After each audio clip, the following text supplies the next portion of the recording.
powered by ICT infrastructure to meet the needs of the 21st century society as we drive our development.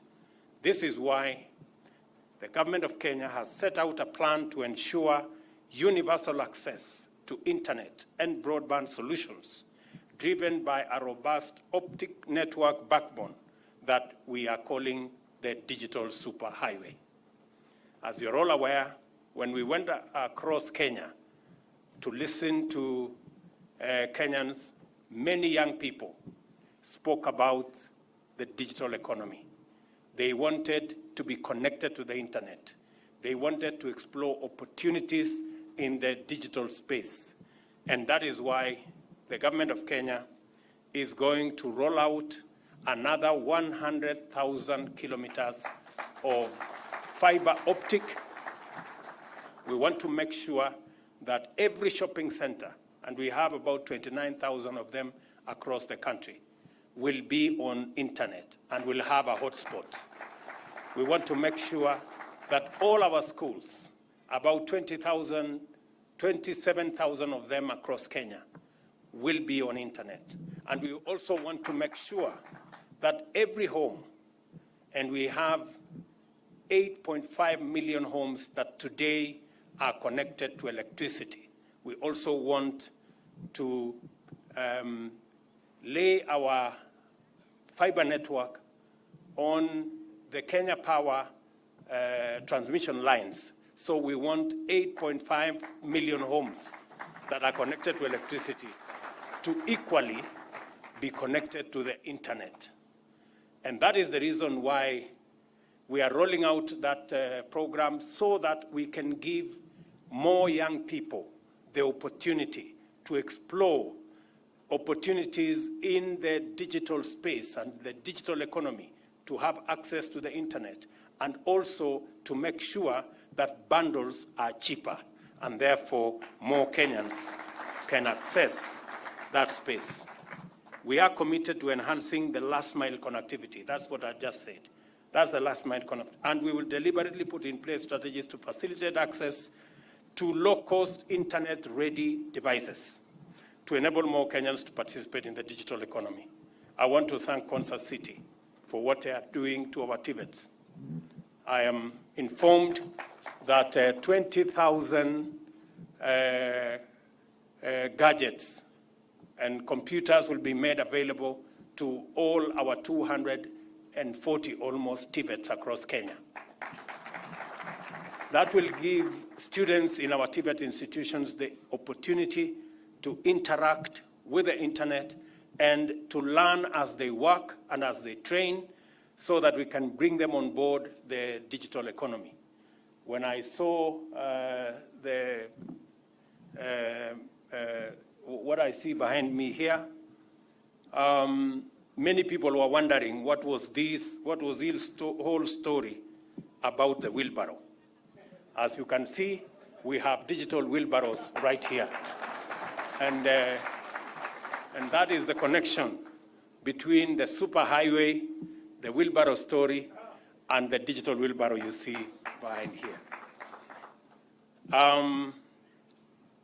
In addition, the government has invested in the establishment of Konza City, of course, Africa's Silicon Savannah, and I am very proud of what is going on in the Smart City, the Science Park, and the Innovation Hub that Konza has become, and which, in our estimation, we project that it is going to contribute 2% of our country's GDP once it is rolled out in full. The bulk of online work is created by companies based in large or the largest economies of the world, but most of the work is done by people living in developing countries in Asia, in Africa, and in Eastern Europe. Already, thousands of Kenyans are working online, as you have heard from the two great Kenyans who spoke here earlier. There are approximately 40,000 Kenyans registered on Upwork, the leading freelance platform. In 2014 survey, Kenya ranked 10th overall on a list of countries providing online workers, and number 1 in Africa.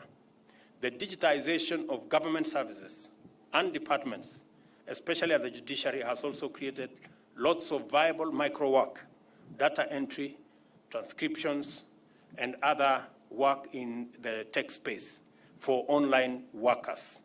And I wish to say here, as part of our strategy on what technology can achieve for our country and for our economy, Eliud Owalo and his team have expressed instructions that in the next 6 months, we want to have digitized all government services.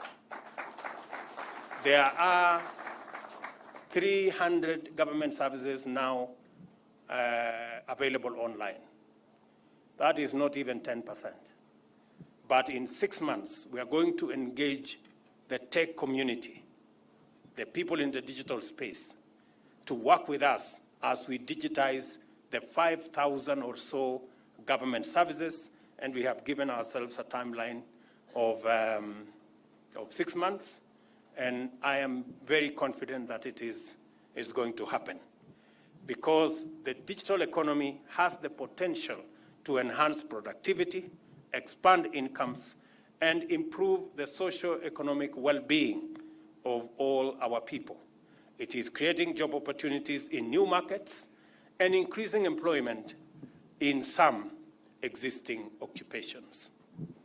Africa's youth need the digital skills, access to technology, and markets that are essential to thrive on an increasingly digitized global economy.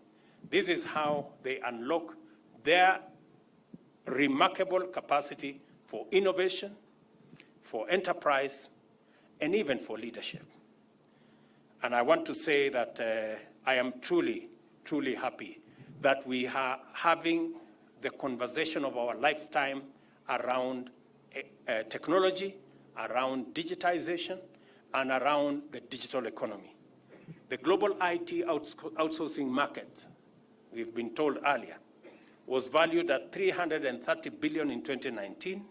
The market almost doubled by 2021 to $520 billion, and it is expected to reach $680 billion by 2027. And it is registering a compounded annual growth rate of 4.1%, especially between 2022 and 2027. With that kind of digital transformation, organizations have become dependent on the success of creating creative applications and extensions that IT could provide. And I dare say Kenya must be technology ready to take part in this huge $680 billion US enterprise.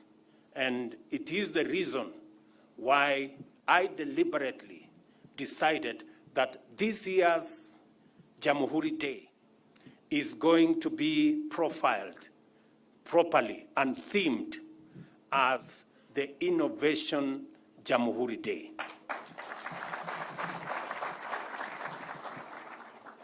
And I have, instead of inviting the usual people who we invite, I have decided that I am going to invite our technology leaders worldwide, from Facebook, from Google, so that we can share with them and they can share with us the opportunities that exist in a world that is increasingly becoming a digital world.